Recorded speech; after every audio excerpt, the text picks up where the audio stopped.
Welcome to our winterization trucking prep webinar. It's an honor to be here with you today.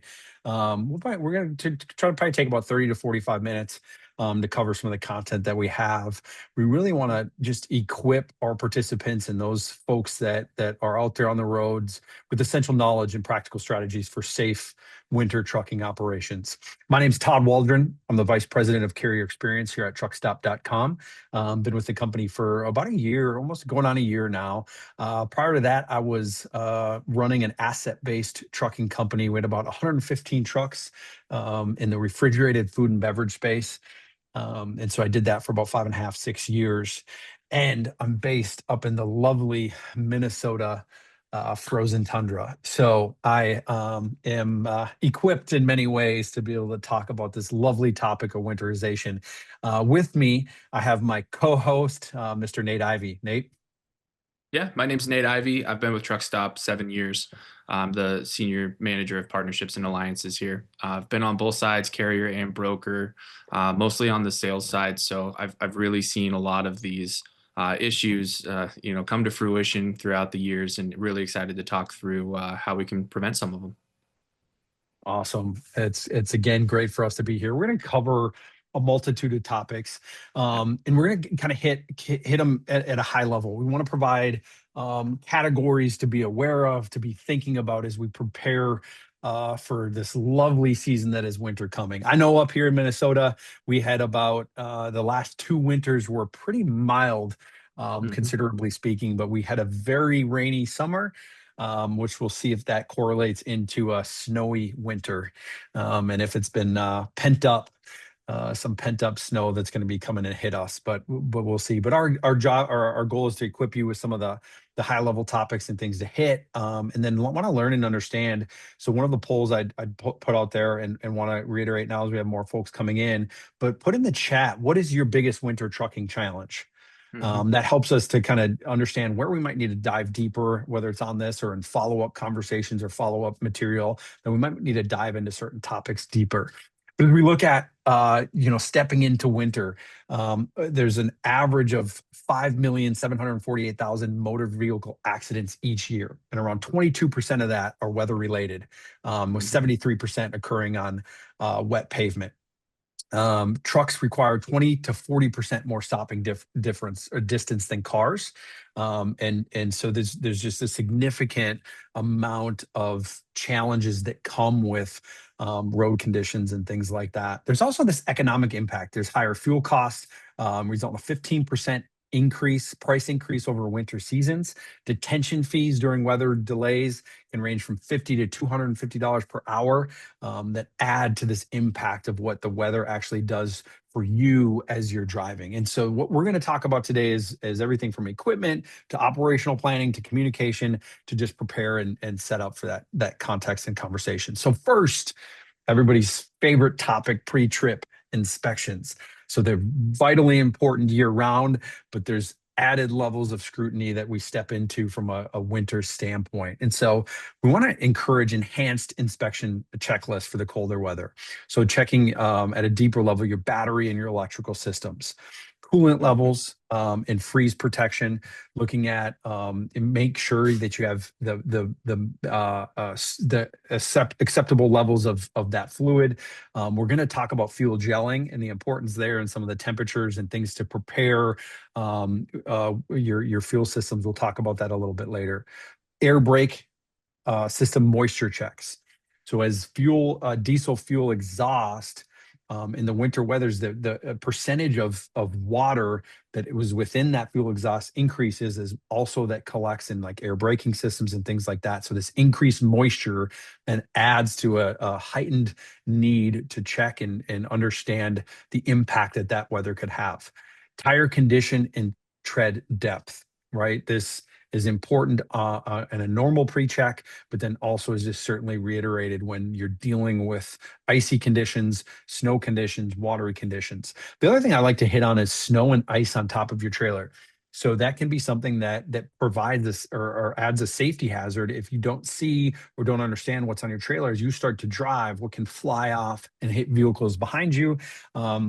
and could pose a risk, but also could pose impacts for you as well as the driver if there's citations or things that come along with that. And so understanding what that looks like and what's on top of your trailer. Also, documentation requirements, just having awareness around and making sure that you're properly documenting with your pre-check inspections. Awesome. Let's move on to the second tip here.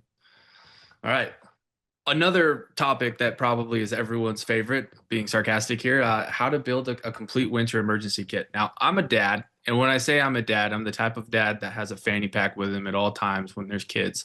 I've got the Tylenol, I've got, the Tums, I've got all sorts of stuff, the snacks, and really on the road, especially in the wintertime, it's the equivalent to making sure that you prepare a good emergency kit. So we all know that there's breakdowns or delays. In summer, that's one thing, but in freezing temperatures, if you're unprepared, that can really turn into a safety risk. So it's not uncommon to have, insulated gloves, waterproof boots, reflective outerwear, hand warmers. Like really over prepare. If you stay prepared, you don't have to get prepared. I've probably heard that quote somewhere before, right? So that's the first kind of talking point there. Tire chains, make sure there's proper sizing and knowledge of the installation. Don't be reactive, be proactive. Practice before you need them. Especially, I saw that this is some carriers' first winter, so this is going to go a really long way. Make sure that you bring some emergency supplies, non-perishable food, water, blankets, flashlights. I mean, the list goes on and on. And then make sure you've got some cab comfort items, ice scraper, snow brush, a small shovel, some traction mats, or even some cleaning supplies. As far as fluids go, winter grade diesel and anti-gel additives, right? Once again, want to use proactively and not reactively. And then windshield washer fluid rated for sub-zero temps. It seems like a small thing, but it really can lead to a big impact. And then my pro tip would be just label and restock your kit monthly during the winter months. It's easy to forget what you've used and what you've borrowed. Preparation doesn't just make the job safer, it keeps your downtime minimal and your business moving. Let's go ahead and move to tip 3 as well here. All right, so little plug for truckstop.com. What you're looking at is a live functionality version of our private loads. And so private loads, a quick update there if you haven't used it before, is we're giving brokers and carriers a way to source their capacity with trusted carriers and brokers. So if you have a broker that uses RMIS, you're going to be able to see these loads come up sometimes before, just the regular load board. But with that, right, you want to be able to plan your routes and using real-time weather resources. So one of the best tools that you have in the winter, it's not on your truck, it's in your pocket. So with route planning and real-time weather data, it can make or break a trip, especially when you're hauling time-sensitive or perishable freight. So you will always want to use weather-informed routing like WeatherBug or DriveWise for live alerts, just to name a couple. Elevation awareness is huge. So mountain passes can shift from dry to dangerous in minutes. So definitely know your elevation and have those alternate routes planned. And then have your safe havens. Identify truck stops, rest areas, and service stations for departure. As an example, Truck Parking Club provides, really sometimes free truck parking if you look on their promos and things, but just safe, reliable truck parking throughout the nation. I think last time I checked, there was like 3,000 spots that they had just passed. So it's all over. And then quick plug again, just use TruckStop's load board to plan lanes with the weather in mind and avoid using those bottlenecks or storm systems when possible. For a timing strategy, it's definitely good to avoid, peak storm windows, build in longer transit and rest times, and communicate proactively, especially with brokers and shippers, just about different ETA changes. Todd, I'm sure that maybe brings back some memories for you as far as the winter time when you owned a fleet. But and the carriers who win in winter, they're not always the fastest. They're the ones who plan ahead, communicate clearly, and stay adaptable. Awesome. Yeah.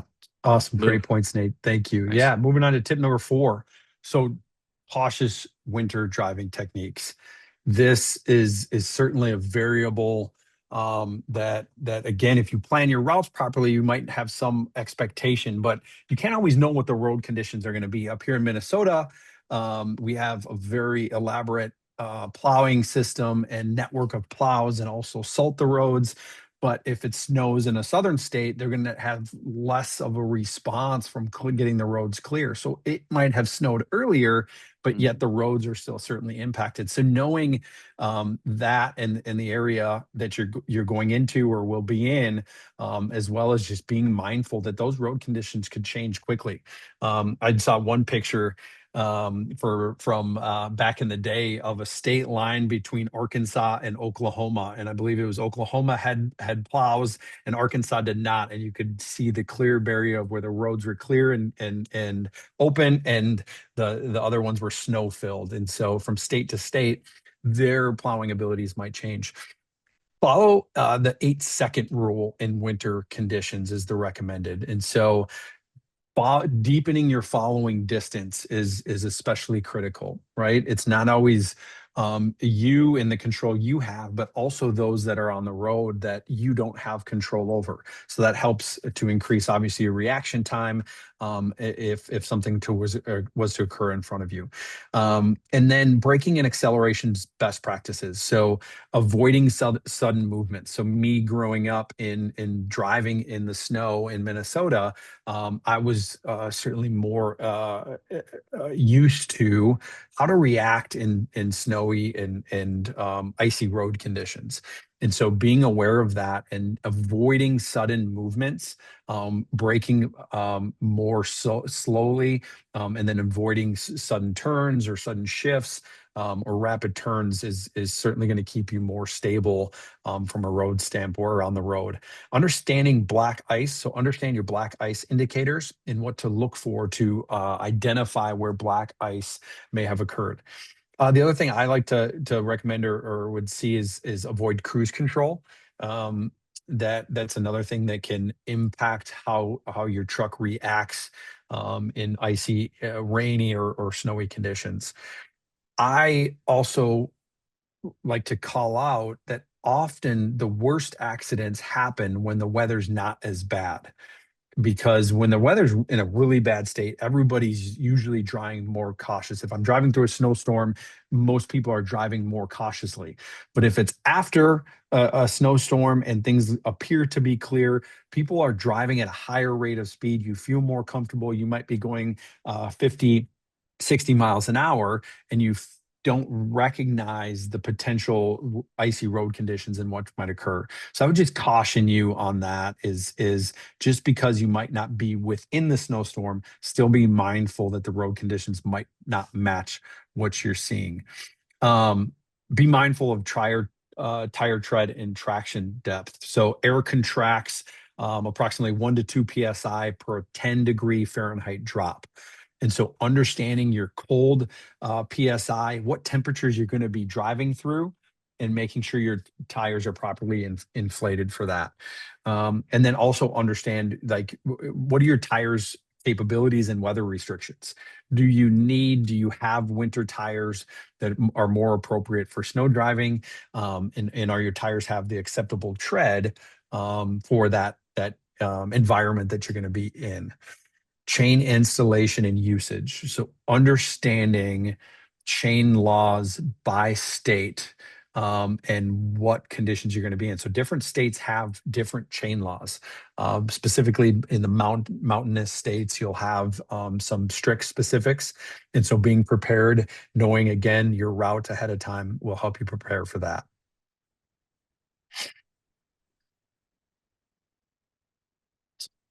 Go to And the then, yeah, I think we next. can move on. Yeah, that's anything else, Nate, that I missed on tire tread or chain? I think that it's the general. I'll just add real quick that during your pre-trip inspection too, just make sure to check those tires one more time. Necessarily like winter tires, and even if the weather's not too bad, it's just good to know that however long you have left, you can kind of plan for, especially with us winding down in 2025. So. Yes. Moving on to tip number 6. So this is the fun part of diesel fuel. So preparation to avoid fuel gelling and maintaining your fuel quality. So it's best to start moisture control. So diesel fuel in the exhaust, right, creates moisture that increases in the colder weathers. So when it hits about 32 degrees Fahrenheit, it's best to start moisture control, and drain your your air tanks daily, and understand how where moisture can build up in your system and in the system. So preventing of and knowing what additives to put in to your fuel tank prior to filling up with diesel is definitely a useful and necessary thing. You got to be aware that this temperature causes this condensation and drives this increase of water buildup in the system. And so it's best to Yeah. be prepared for that on the front end so that you don't get collection in your oil filters or your fuel filters, and then in your air tanks and your air systems, to really or to really get ahead of that. So there's gelling and icing. So gelling, the porphyrin crystal formation that happens. Icing is when water's in the fuel lines or filters are freezing. So additives don't remove the water. So you need to, if you have that water buildup, you need to have a proper water separator maintenance and to drain your system. Whereas the fuel additives help to, or the water, the additives help to prevent the water from building up.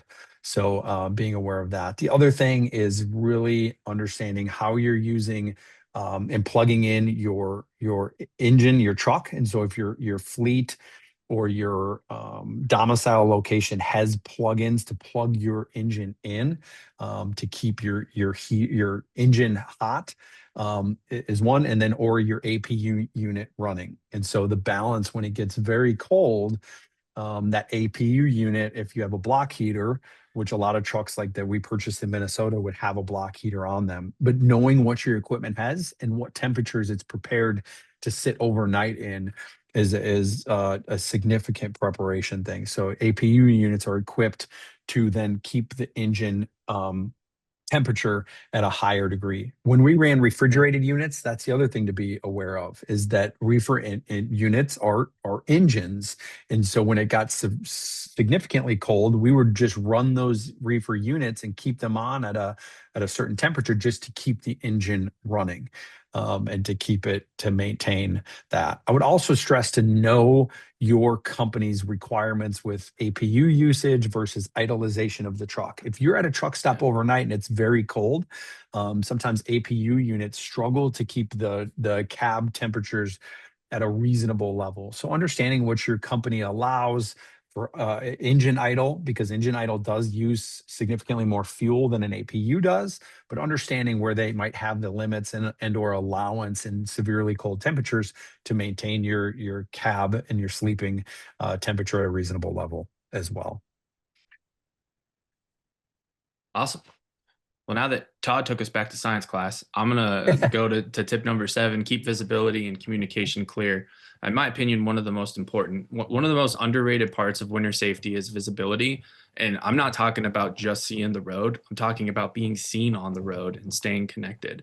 So the first, kind of talking point through this is vehicle visibility. It sounds easy, but when it's, icy and snowing out there, keeping your headlights, taillights, and reflectors clean and ice free can be an issue and was one of the leading causes.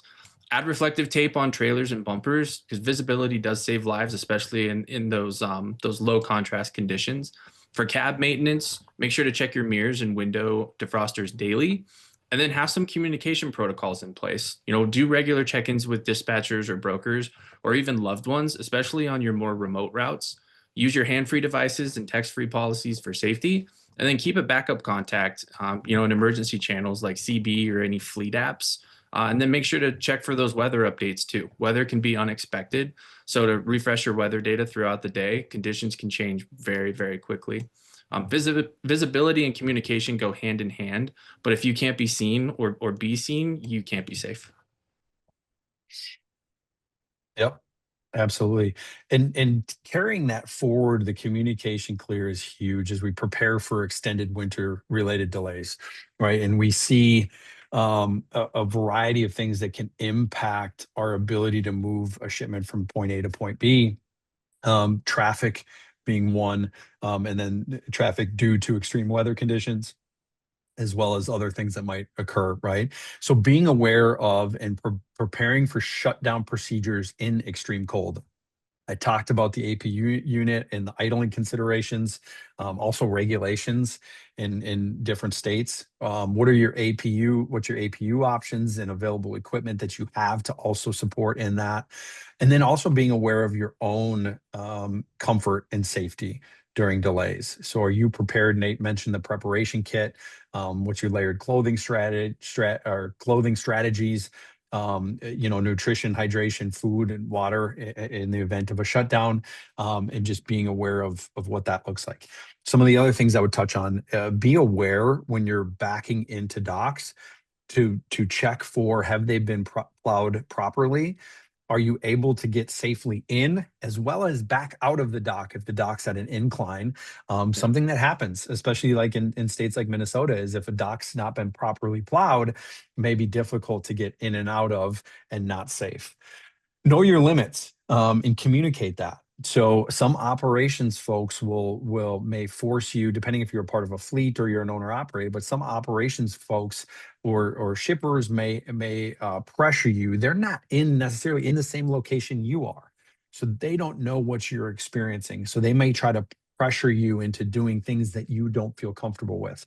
So make sure, in all things, know your limits, know what you feel safe doing and not doing, and preemptively communicate that going into winter seasons. It's best to communicate that under the front end as far as what are kind of your expectations when winter weather occurs.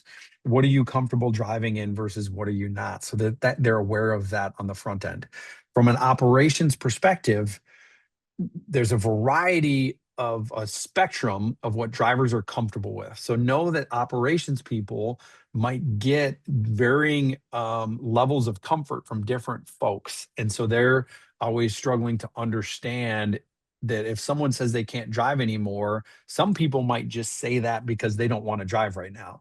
And so being able to clearly articulate and communicate what you're actually seeing on the ground and what the weather and the road conditions look like, and being able to communicate ahead of time is significant. Above all, make sure that you're safe and that you feel safe and then are comfortable, driving in those conditions. Awesome. Well, let's switch gears for a minute here. Everyone's favorite topic. Let's talk about keeping up with winter regulatory requirements. I didn't hear applause, but that's fine. Now let's shift. Let's just shift gears for just a minute, because the winter doesn't just bring snow; it brings a patchwork of state-specific laws that can really keep you off guard if you're not prepared. Chain laws. I live in Boise, Idaho. I go up to Oregon, Washington, Colorado pretty frequently. I see, those at a certain elevation, you have to, it triggers a different chain use, and you see those trucks must use chain signs everywhere you go. So make sure to be watching out for that. Winter equipment mandates. Requirements can vary, but make sure you're carrying your chains, your traction devices, or your certain emergency items. And then there are HOS exceptions. So for hours of service during federally declared emergencies, drivers could actually receive temporarily HOS flexibility. So knowing when and how that applies is huge. Documentation purposes, make sure you keep any permits, insurance, registration organized and accessible. An inspection can be more frequent in winter weather conditions, and it should be expected. And then your knowledge of winter regulations isn't just compliance, it's protection for your business. So fines, out of service orders, anything like that, that's the last thing you want. You have enough to worry about when the temperature drops, so just make sure you're prepared from the get-go. Yeah, and one thing I'd just add, I mentioned it earlier, but many states do have laws requiring you to clear all snow off of your vehicle, Yes. including the roof, to prevent them from flying off and hitting our other vehicles. So again, there's the safety concern, but there's also the regulatory and legal concerns as well. No, great call out, Todd.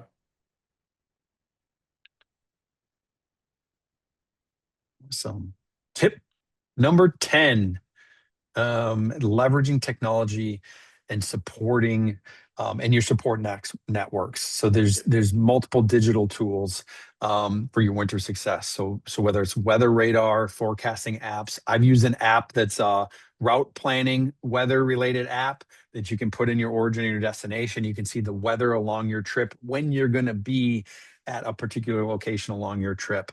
So that's other, another one. Nate loves to talk about support networks. Nate's a big part of my support network, but he loves to talk about building the importance of your support network. Yeah, absolutely. I mean, there's nothing more important. And if there's one thing we've learned, it's no driver succeeds alone. It goes for drivers, for carriers, for tech companies, especially in those winter months. So technology and community, it's just what keeps freight and people moving safely. And there's no doubt about that. I'll also touch real quickly, we're talking about digital tools, weather apps, routing platforms, that's great. But if you're looking for like where the rates are too. Truckstop.com's rate insights tool does also use machine AI that's learning in real time. So if there is snow, if there is sleet, if there's a natural disaster, if there's rain, it's going to learn that in real time and give you a rate based off of that. So use your truck stop rate tools, use your weather apps, and make sure to use those routing platforms to help you plan for a smarter route for sure.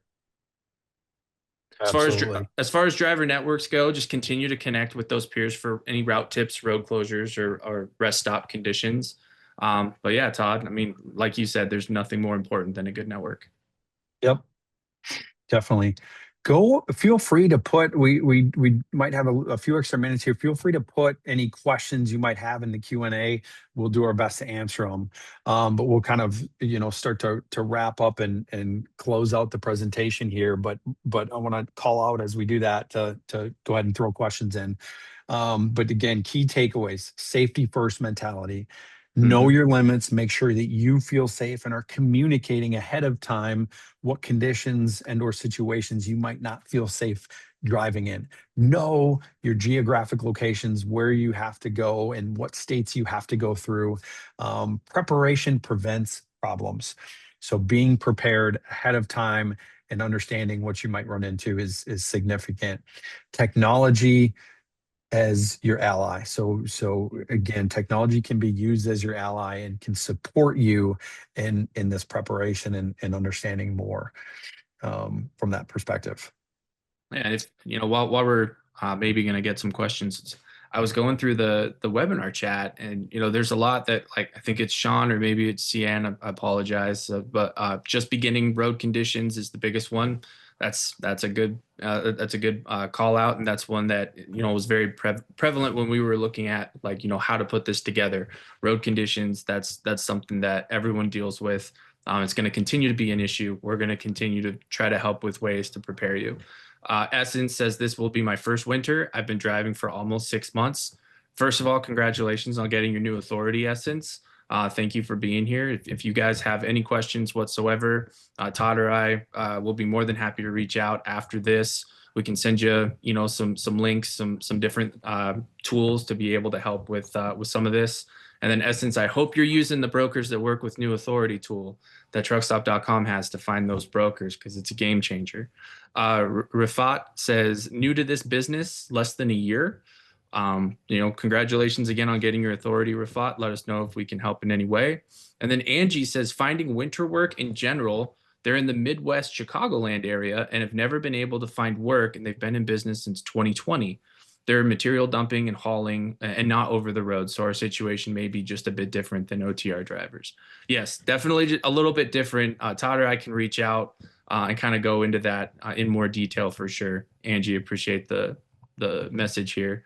And then Essence, yes, I am. Perfect. That's what we like to hear. And we're not going to stop from an innovation standpoint. So really appreciate the feedback. And Rafat says, thanks to find good loads being new MC. Yes, it is. And relationships are going to be the most important part of that. And that's what truckstop.com aims to do. If you want some pointers, tips or tricks, I've been here for a long time. I've seen it all. I can definitely help you.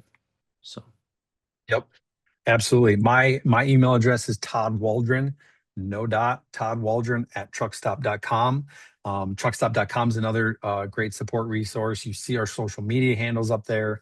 Nate, I don't know if you have any final parting thoughts as well. Yep. I'll just say my email is nateivy@truckstop.com. You can also find me on LinkedIn. We really are just trying to truckstop.com as a whole to innovate and get 1% better every day. So really just appreciate everybody giving us the chance to do so and for joining today.